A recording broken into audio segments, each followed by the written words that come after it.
Hello everyone, it's Silver. This is the Convergence for Elden Ring. So, the Convergence was my absolute favorite mod for Dark Souls 3. I even did a video on it saying as much, and when I found out they were making one for Elden Ring, I was really excited, obviously. And I actually played a much earlier version of this, like long before the DLC came out, and I had a really good time with it, and I figured, well, now that it's in its big sort of beta stage with its whole 2.0 updates and DLC integration and all that stuff, this should be the time to actually take a formal look at it here on video, so here we are. What is the Convergence? Well, it's basically an overhaul mod. It changes almost every aspect of the game in different ways, and these changes are not geared towards a specific difficulty. It's not trying to make the game easier or harder, it's just trying to remix things and make them different. So we've got dozens of new weapons for you to try, hundreds of new spells, a completely remixed system of actually obtaining these spells and gathering power throughout your journey, and even entirely new world spaces, complete changes to current areas, totally remade dungeons, and all sorts of other stuff like that. Basically, this mod has had a tremendous amount of work put into it already, and it's in its current state, really thanks to a very passionate team that has put a tremendous amount of effort into actually getting it here this far. And also, real quick, to answer a question that I hear a lot in videos like this, can I play this if I've never played the original game? Well, no. You could theoretically, but you won't have the best time, because for one, you should always really play a vanilla game before you mod it. You want to get the intended experience first. But secondly, this mod very heavily relies on advanced knowledge of the game itself, the kind of knowledge you're only going to get from a complete playthrough. So about the changes, one of the biggest, most sort of overarching changes, as was the same with the Dark Souls 3 version, is the magic system. Magic has been completely overhauled to work a little bit differently, and how you get all the spells and stuff is completely different. Now, I should also mention that this is not a magic exclusive mod. I'm going to go into a lot of details about the magic, but if you don't want to play a magic using character, there are still plenty of options for that as well. There are new weapons and armor sets and things that are geared towards strength and dexterity characters. You don't have to use magic to enjoy this mod. And in fact, there are even new armor sets that have extra effects, if you don't have an intelligence or faith scaling weapon equipped. So basically, if you're using pure strength, dex, or quality, then you get extra effects from those armors. So when it comes to spells, the main way of acquiring spells in Elden Ring is no longer here. Mainly what you did is you found spell vendors and you bought spells from them for runes.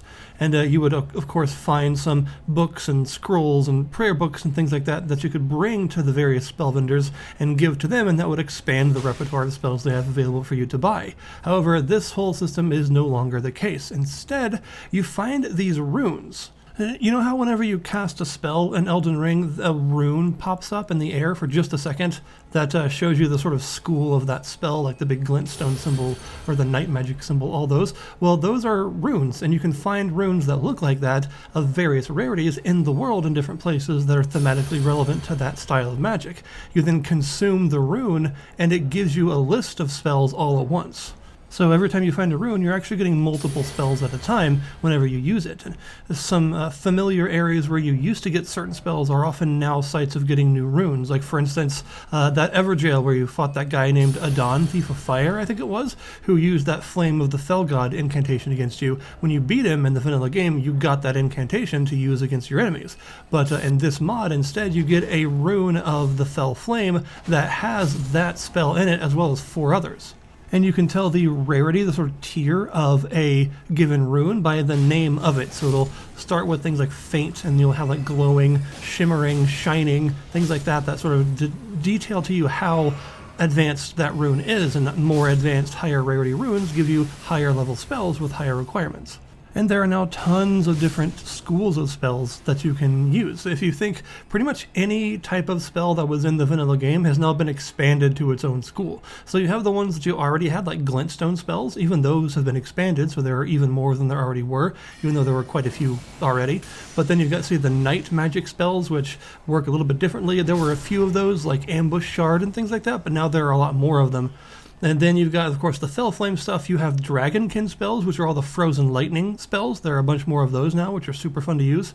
They're the blood flame spells, which actually deal fire damage and bleeding buildup, and they are the sort of magic that Moog used against you. There's a whole bunch of those for you to use now. And even some other cool stuff has been expanded, like, say, the black flame spells. If you've ever watched the black flame monks use that cool, like, big black fireball spell and wished that you could use that against them, well, now you can. You can actually use that and a whole bunch of new ones. And in fact, there's even a higher tier of black flame spell that is like blood red and has the power of death within it, and you can only get these by beating very difficult bosses, but it is well worth it. When you select a character, there will be a bunch of different classes to choose from, like 27 new ones, each starting with a different set of spells and or equipment, depending on what you're doing.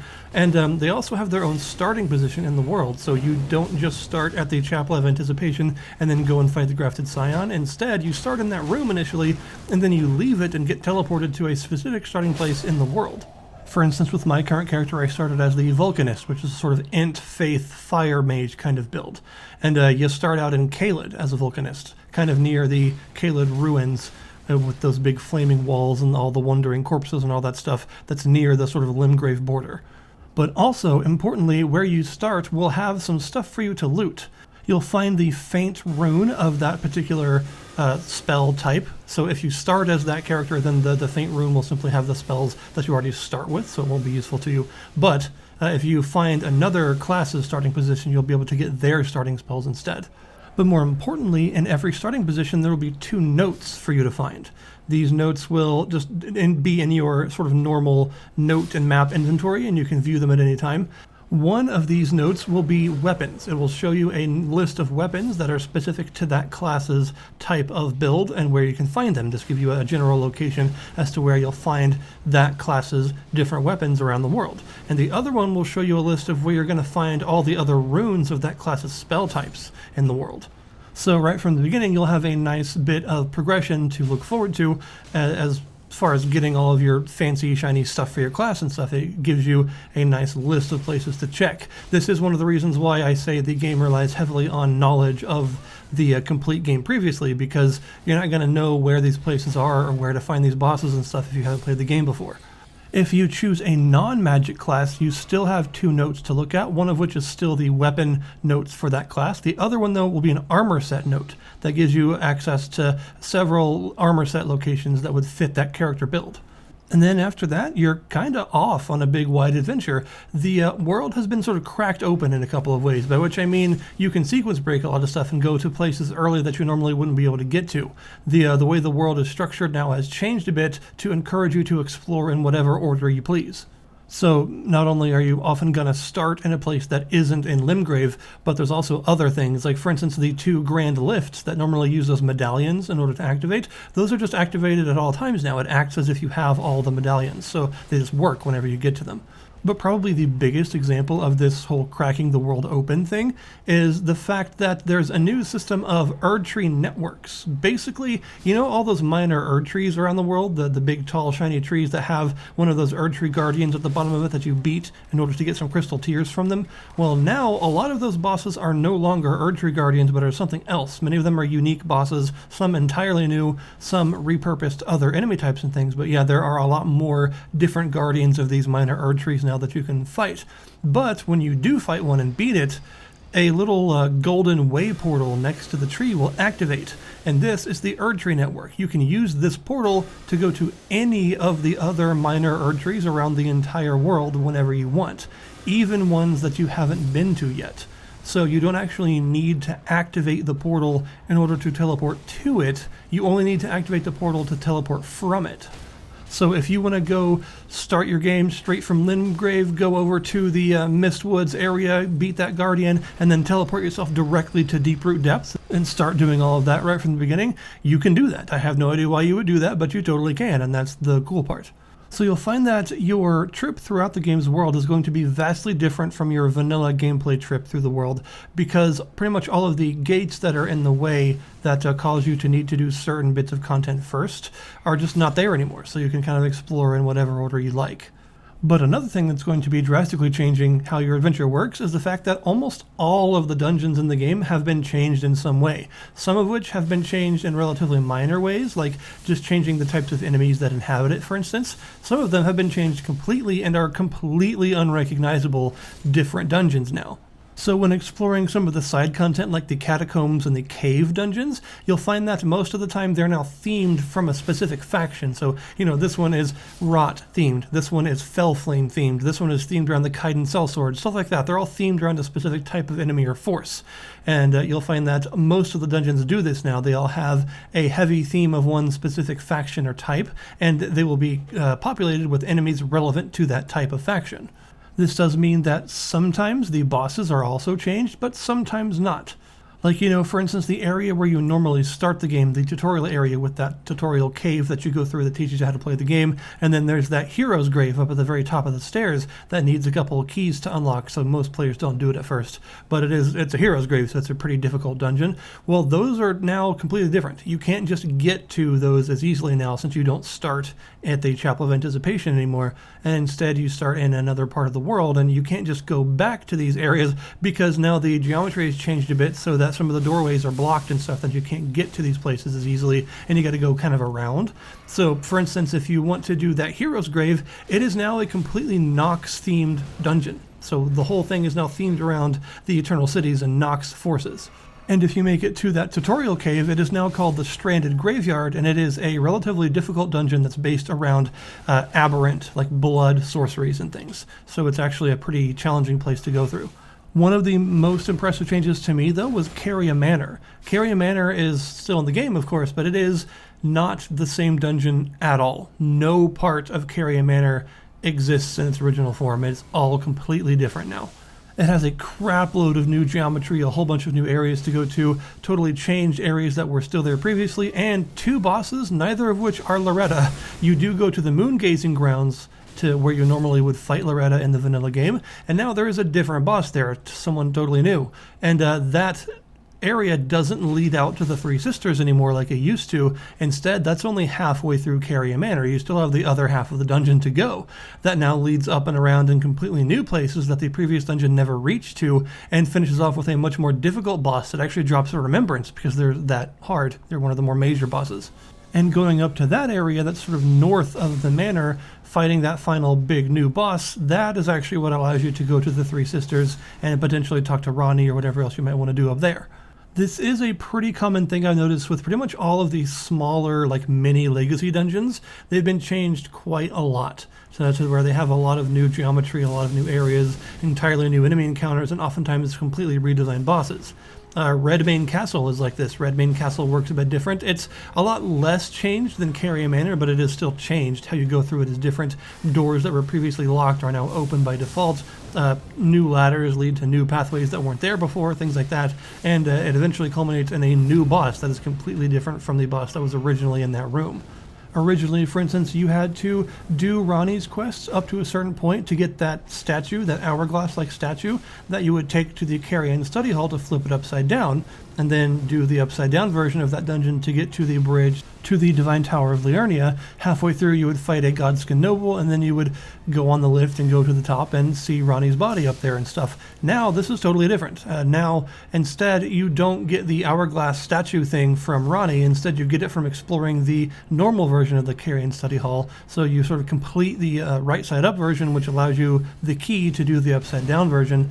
The Godskin noble fight is still there, but now the lift at the Tower of Liurnia is broken, and instead there's a whole bunch of like Godskin, Black Flame Celebrant type of characters that are now in this big corkscrew pathway that goes up the tower, and you've got to travel up the tower manually to get to the top that way. And once you finally get to the top, there is an entirely new boss up there, the Godskin Matriarch, who is really, really hard and a really fun boss. She's super cool. She has the original power of the Black Flame, meaning the power when it used to be able to kill gods, and has the Rune of Death in it. She can activate this as her second phase, turns all of her attacks red, like flaming red, and she becomes extremely difficult in this phase. But if you beat her, then you get access to some of those red flaming Black Flame attacks that you can use for yourself.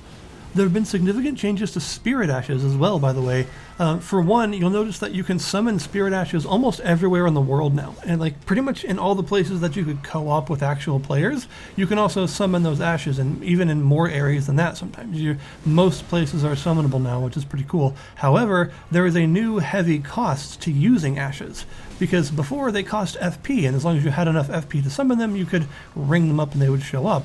Now, though, they don't cost FP, and instead, when you summon any spirit at all, it reduces your maximum health, FP, and stamina. So it puts a cap on your health and stuff that is normally lower than it actually should be, so you lose up to like half of your total health gauge and stuff like that. So that's a pretty hefty cost to summoning these things, and it makes you want to use them in perhaps a little bit of a different situation. But there are a couple of ways around this cost. For one, there is a necromancer spell you can get if you get the right necromancy rune called Accursed Binding that you can cast on yourself, and it will allow you to forego the cost of summoning if you want to, which is super useful if you can find it. And the other thing, you can find these new items called Baldakin's Blessings. And you might say, well, those are already in the game. But these are totally different from the ones that are in the vanilla game. Normally, they're the thing that you get when Fia hugs you in order to get rid of her hug health decrease, as well as restore some FP. Now, though, they're totally different. You don't get them from Fia at all. You get them from exploring in out-of-the-way places for the most part. And instead, they give you a buff that makes it to where you don't have that cost. You don't incur the cost of summoning spirits anymore, but it only lasts until you die. There are also a seriously impressively large number of new spirit summons that were not in the game previously, one of my personal favorites of which has got to be the Cemetery Shade, because it's just funny to loose one of those on your enemies for once. If you've ever wanted your own pocket horror to just ruin your enemy's day, well, now you can. Just defeat the Cemetery Shade in the Caelid Catacombs, and you can have your very own pet awful thing that follows you around. But there are more than that. And another thing to mention is the fact that a lot of the kind of commonly accepted important big things that people know where they are at all times have been moved. Like, for instance, the Sword of Night and Flame, something that a lot of players go for. It's not in Carrion Manor at all anymore. It's just not there. You won't find it. The Moonveil Katana that you normally get for beating that magma worm at the bottom of that cave, you don't get it from that anymore. It's elsewhere, and you get a different sword from that particular boss. And even some legendary spirit ashes have also been moved. Like, for instance, the Golden Lineage Everjail that normally had that silly Godefroy boss now has Banished Knight Oleg as the boss, and you have to get his ashes by beating him in combat in the Everjail. And his is far from the only one of these big boss fights like that, including the Everjails, that's been remixed. And you'll find a lot of what used to be familiar bosses are now a complete surprise and something entirely new, oftentimes themed around the new theme that that particular dungeon takes that's different from how it was in vanilla. You'll also find that most armor sets now have an actual stat difference. Like, they don't just give you defenses and stuff, but they have some other effects they provide from having them equipped, like increasing your int and faith by 2 and reducing the cost of all sorceries by 4% and stuff like that. They all have various effects like that. And like I said, there are those ones that are based entirely around non-magic using characters that have extra benefits if you don't have anything magical equipped. There are also entirely new armor sets, by the way, as well. It's not just the existing armor sets that have been changed, but there are entirely new ones. And how you get armor is a little bit different as well. Originally, you would mostly get armor by farming it off of the enemies that were wearing it. Now, enemies don't drop their armor or gear anymore, and instead, every armor set has a specific spot in the world you can go to find it. This means you no longer have to farm armor sets off of specific enemies, and instead, you can just find the whole thing at once. Crafting has also been changed a little bit. It works mostly like vanilla crafting, except there are a ton more recipes now, and there are no more cookbooks. So you start the game with all recipes available to you from the beginning. And this is the menu, by the way, that you'll see they've done a lot of, they've put a lot of effort into making consumable-based builds viable now. There are tons of different types of new throwing pots and knives and arrows and all sorts of stuff that you can craft. And a lot of them, I think, scale with arcane and stuff like that now. So it's actually totally viable to have a consumable-based character that does most of its combat by throwing stuff at enemies. You can do that, and it'll actually work now. So between the massive number of new spells, each divided into really cool and fun to find schools and things, the remixed dungeons, the new bosses, and the new world editions and things like that, there's just so much to see here, and it is an absolute blast to play through. I've had a tremendous amount of fun playing through Convergence. And by the way, one final thing I should mention, the DLC has been changed as well. They haven't gotten their hands on like everything in the DLC yet because it's relatively recent, so I'm sure there's going to be more changes later on down the line. But as far as it works right now, the Skadu tree blessing system thing where you have to get those fragments to make yourself stronger, that's not in the game at all anymore. And instead, the enemies of the DLC have been altered to have a different sort of scaling that doesn't involve grabbing these fragments first. And there's even an entirely new tier of runes, the shadow runes, that have the highest level DLC spells and stuff in them. Oh yeah, and I should also mention, by the way, there's a mount system now. Torrent is not your only mount. If you explore the world, you can actually find a few other mounts that you can take along with you, and you can just go to a new area in the round table hold to use new mounts and actually switch them out, and different mounts have different speeds and other characteristics, which is pretty cool. And there's also another feature that I really like, by the way, and that is when you beat certain important bosses in an area, they'll drop a map. And you can bring this map back to a new NPC in the round table hold at the bottom below the blacksmith. And he will mark all of the points of interest of that particular area on your map and all of the bosses that are there and stuff. This doesn't mark non-combat points of interest like rises and stuff, but it does mark all the caves and catacombs and ruins and stuff like that that have enemies in them, as well as tell you what bosses wait there and if you defeated them or not. So you can get kind of a nice checklist on your map of all the places in that area you haven't been to yet, which is super cool. Personally, I highly recommend the Convergence as a mod because it just has such an obvious amount of effort and really cool stuff put into it that it's hard not to smile at all the really neat stuff they've been able to add so far. And whenever I just get a new silly spell that does something crazy and is just super fun to use, it just, makes you smile, it makes you feel good. And it's cool to know that there are people like these that have such good ideas that are making mods like this, that have the talent and the skill to actually do this and share their vision of a more silly game with the world and have it be really fun to play. And to close out the video, I'll answer one last question that you probably would get when talking about things like this. Does this make the game easier or harder? Like, what's the difficulty like? Well, that's kind of a complicated question, but basically I would say overall, if you take everything just in one kind of experience, the game will be a bit easier for you because you're simply more powerful in this mod than you are in the vanilla game. You have a lot more options, a lot more power, you're just stronger in general. But that doesn't make the game easy, and in fact, a lot of the new content, like the new unique bosses and stuff, like that Godskin Matriarch, are actually really hard.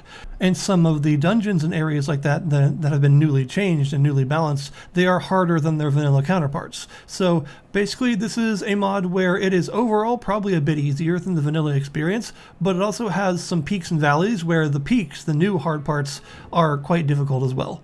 I will link you to the Nexus mods page for the Convergence for Elden Ring in the description below this video if you guys wish to check it out yourselves. I highly recommend it, especially if you've played through the vanilla Elden Ring experience once or twice and would like to try it in a new way through a new lens. This is quite the fun lens to look through. It is very easy to install, and it even works on Steam Deck. I once did a 100% playthrough of it before the DLC on Steam Deck. It works just fine, so there's that too. So thank you guys very much for watching. Show these guys some love if you enjoy their mod, and I'll see you next time.